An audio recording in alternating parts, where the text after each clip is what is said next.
Assalamualaikum warahmatullahi wabarakatuh.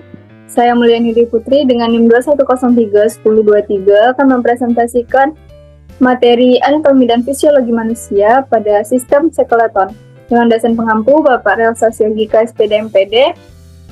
Untuk materinya, pertama yaitu adalah pengertian dan fungsi sistem skeleton, yang kedua pembagian rangka tubuh manusia, yang ketiga pembagian struktur, bentuk, dan jenis rangka tubuh manusia, yang keempat proses pembentukan tulang, yang kelima faktor yang mempengaruhi pertumbuhan tulang manusia, yang keenam kelainan dan gangguan pada sistem skeleton manusia, yang ketujuh tindakan preventif terhadap menjaga kesehatan pada sistem skeleton manusia, dan yang terakhir yaitu penerapan teknologi terkait sistem skeleton manusia.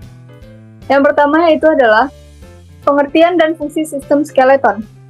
Sistem skeleton adalah istilah lain dari rangka. Rangka merupakan alat gerak pasif dalam tubuh manusia, karena sifatnya hanya sebagai tempat melekatnya otot.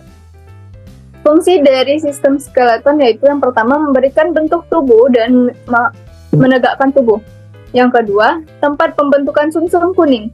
Yang ketiga, menyimpan mineral. Yang keempat, sebagai fungsi imunologis. Yang kelima, yaitu sebagai tempat melekatnya otot. Yang keenam, sebagai pelindung organ-organ. Dan yang terakhir yaitu tempat menghasilkan sel darah merah. Pembagian rangka tubuh manusia yaitu ada rangka aksial dan rangka apendikular. Nah, yang pertama itu adalah rangka aksial.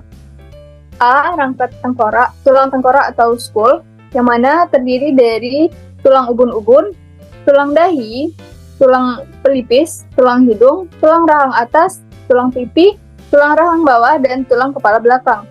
Yang kedua yaitu tulang pendengaran dan tulang hyoid, yang mana terdapat tulang martil, tulang landasan, dan tulang sangwardi.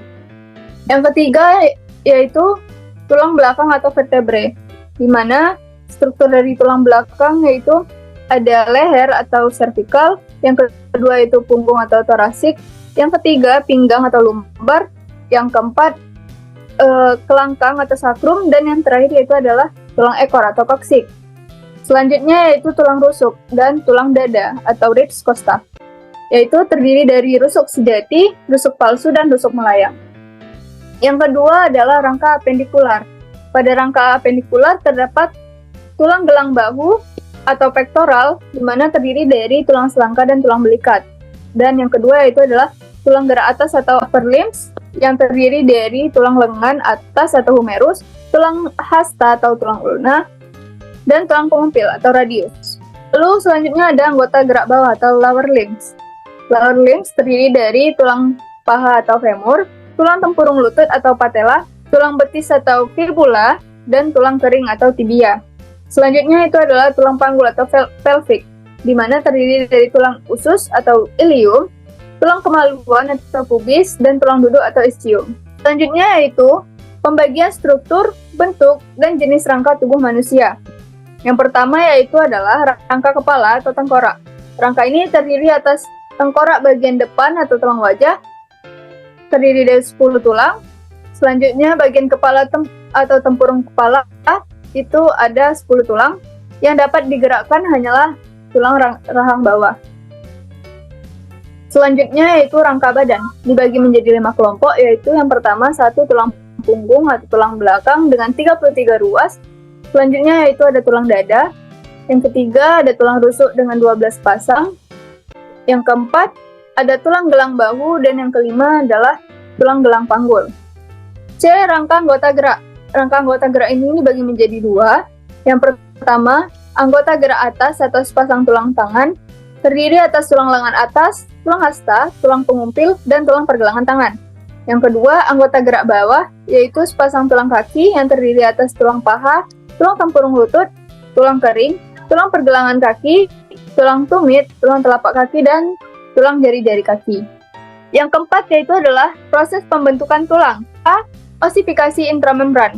Yang pertama, pembentukan pusat osifikasi. Dalam tahap pembentukan pusat osifikasi, sel induk yang berada dalam mesenkim dibedakan menjadi sel-sel osteoblast. Nantinya sel-sel tersebut akan membentuk pusat osifikasi. Yang kedua yaitu pembentukan matriks. Di tahap ini, sel osteoblast memproduksi serat berupa protein yang membentuk osteoid atau matriks tulang Kemudian osteoid akan tercampur bersama kalsium untuk membentuk tulang berkalsium. Tulang berkalsium ini nantinya akan menyerap sel-sel osteoblast yang berubah bentuknya menjadi osteosit. Selanjutnya yaitu periosteum atau weaving. Di tahapan selanjutnya, osteoid akan diletakkan secara acak di sekitar pembuluh darah secara terus-menerus. Lalu, struktur yang dikenal dengan nama trabeculae terbentuk di sekitar pembuluh darah dan ditemukan pori-pori di lokasi pembuluh darah. Dari situlah terbentuk jenis tulang spongiosa. Nantinya, pembuluh darah yang berada di tulang spongiosa akan menjadi padat dan berubah bentuk menjadi periosteum. Yang keempat yaitu pembentukan tulang keras. Dalam tahap ini, terjadi proses pembentukan tulang keras dengan tipe osifikasi intramembran. Proses ini terjadi ketika trabeculae menebal di dalam tulang spongiosa dan sel-sel osteoblast yang berada di sekelilingnya akan terus membentuk osteoid. Karena proses inilah osteoid akan mengeras hingga membentuk tulang keras. Nah, di sekitar tulang spongiosa. Selama tahap ini berlangsung, sumsum tulang merah akan bermunculan pada lokasi pembuluh darah di rongga-rongga spongiosa. Selanjutnya, yang kedua itu adalah osifikasi endokondral. Yang pertama, pembentukan periosteum kolar. Di tahap pertama, periosteum dibentuk di sekitar tulang rawan hialin. Di tahap ini juga, sel osteogenik dibedakan menjadi osteoblast yang akan mengeluarkan cairan serat berbentuk protein di luar tulang rawan yang disebut dengan osteoid. Dari tahapan ini terbentuklah bone kolar di bagian luar tulang rawan. Yang kedua, pembentukan rongga. Setelah bone kolar ini terbentuk, tulang rawan menjadi pusat akan mengalami proses pembentukan tulang atau osifikasi. Tulang rawan yang menjadi pusat ini dikenal dengan pusat osifikasi utama. Proses pengerasan tulang yang terjadi akan menyebabkan bagian dalam tulang rawan tidak dapat ditembus oleh difusi nutrisi. Akibatnya, bagian dari dalam tulang rawan akan memburuk dan rongga-rongga akan mulai terbentuk. Yang ketiga adalah invasi vaskular. Di tahap ini, pembuluh darah yang berada di dalam periosteum akan melewati tulang keras dari bone kolar. Kemudian, pembuluh darah tersebut juga akan memasuki rongga dalam tulang rawan yang dikenal dengan istilah foramen nutrisi. Komponen lain juga masuk melalui foramen nutrisi seperti limfatik, osteoblast, saraf, nutrisi, dan osteoklas. Yang keempat yaitu adalah elongasi. Proses tulang akan memanjang ketika osteoklas, pembuluh darah, dan osteosit menyerang tulang sehingga membentuk rongga medular. Dalam tahap ini juga diafisis memanjang secara perlahan selama proses perkembangan embrio. Kemudian, pembuluh darah berkembang ke tulang rawan hialin di ujung atau epifis tulang panjang hingga membentuk pusat osifikasi sekunder. Dan yang kelima yaitu adalah osifikasi epifisis. Tahapan ini serupa dengan invasi vaskular. Yang membedakannya adalah proses ini membentuk tulang spongiosa, bukan tulang keras. Dari proses ini, piringan epifisis, tulang rawan artikular yang masih tersisa dari model tulang rawan hialin yang asli. Selanjutnya yang kelima yaitu faktor yang mempengaruhi pertumbuhan tulang manusia. Yang pertama adalah herediter atau genetik. Tinggi badan anak secara umum bergantung pada orang tua. Anak-anak dari orang tua yang tinggi biasanya mempunyai badan yang tinggi juga. Nah, yang kedua ada faktor nutrisi. Suplai bahan makanan yang mengandung kalsium, fosfat, protein, vitamin A, C, dan D penting untuk generasi pertumbuhan tulang serta untuk memelihara rangka yang sehat. Yang ketiga yaitu faktor endokrin. A. Hormon paratiroid atau PTH. Satu sama lain saling berlawanan dalam memelihara kadar kalsium darah. Sekresi PTH terjadi dengan cara yang pertama merangsang osteoklas reabsorpsi tulang dan melepas kalsium ke dalam darah. Yang kedua, merangsang absorpsi kalsium dan fosfat dari usus.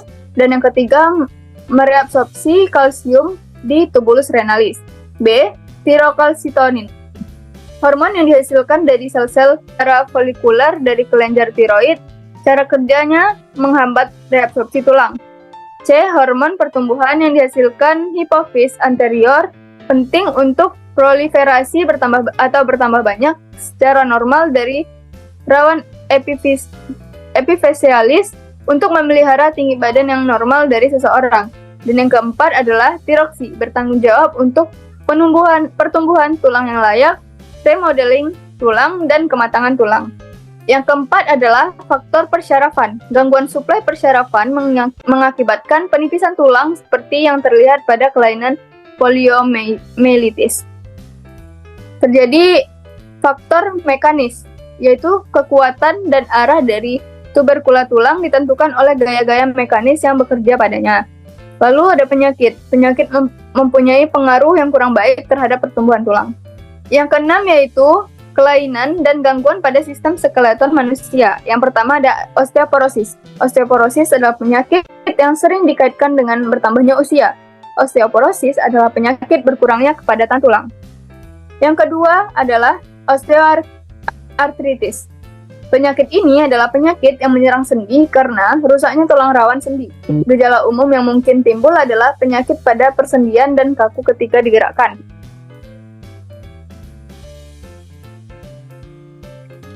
Selanjutnya yaitu adalah penyakit Paget. Penyakit Paget adalah salah satu penyakit yang sering terjadi pada rangka tubuh manusia. Penyakit Paget membuat pertumbuhan jaringan tulang baru terlalu cepat. Hal ini menyebabkan tulang tumbuh tidak beraturan dan menjadi rapuh. Yang keempat ada Rickets. Adalah penyakit tulang yang melemah yang menyerang anak-anak. Penyebab utamanya adalah kurangnya asupan vitamin D. Yang kelima adalah infeksi tulang atau osteomyelitis. Osteomyelitis adalah peradangan pada tulang yang umumnya disebabkan oleh infeksi bakteri.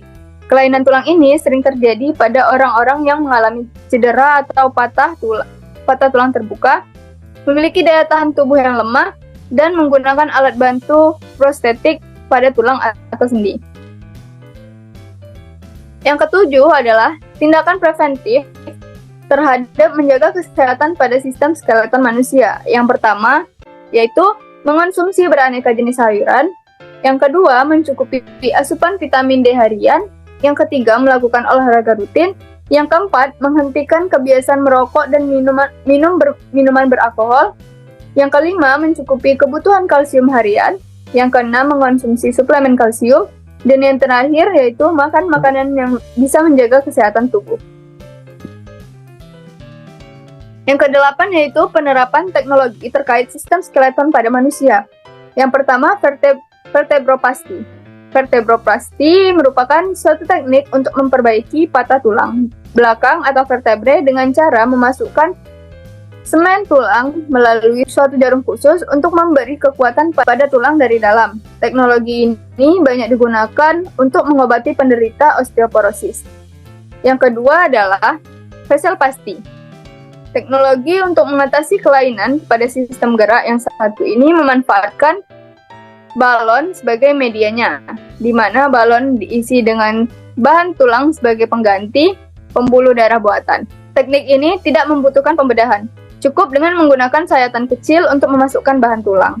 Yang ketiga, skrup bahan tulang. Skrup bahan tulang merupakan teknologi yang dikembangkan oleh Yuji Uchiyo untuk mengobati patah tulang.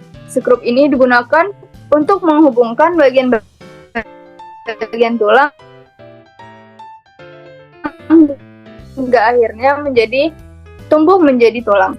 Pembalut gips dan plat logam merupakan suatu teknologi yang sering digunakan oleh para ahli medis untuk mengobati patah tulang. Pembalut gips dan plat bergerak. Mungkin sekian presentasi materi pada sistem skeleton dari saya. Mohon maaf apabila terdapat kesalahan. Saya akhiri. Wassalamualaikum warahmatullahi wabarakatuh.